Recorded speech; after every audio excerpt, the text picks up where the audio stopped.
Ayan guys, mamimitas ulit tayo ng talong ni Tere. Namunga na po uli. Kasi yung ninakaw. Pero okay lang, baka wala silang ulam. Yan, ayaw mapagtal.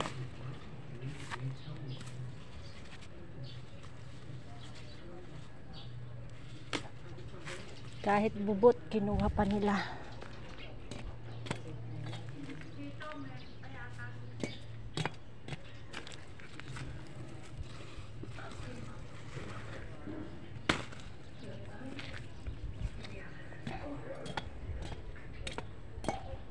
Ay, bukas pa.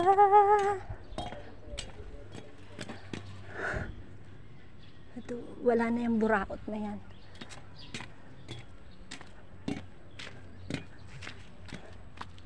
Wala na. May okra na. Kahapon kapipitas ko lang ng okra. Ngayon meron na uli. O diba? Ang daming napapakinabangan sa aking tanim. Ay, nalaglag. Ayan. Wait lang. O, ayan yung mga napitas natin guys. Napitas natin. Huminto sa pagbunga yung talong ko, kaya tinabasan ko yun. Yun, namunga naman siya. Tapos, yun nga, yung haba-haba, laki-laking talong. Sunod yung pang-apat na bunga. Yun. Kinuha. Siguro walang pang-ulam. Hayaan na. Sabi nga, tingnan sa CCTV kung sino kumuha. Hindi na, titingnan pa. Wag na. Baka wala silang pang-ulam eh. Ang daming okra oh.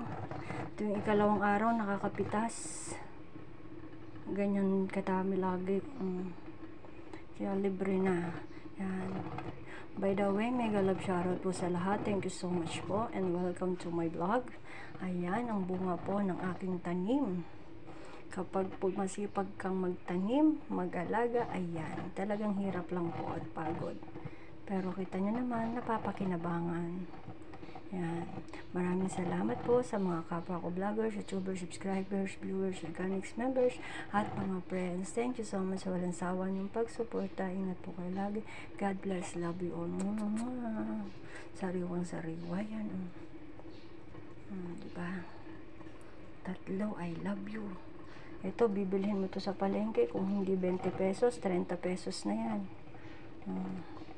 30 pesos na yan. Ang talong, ang mahal ng kilo, 80, 140. Pag good.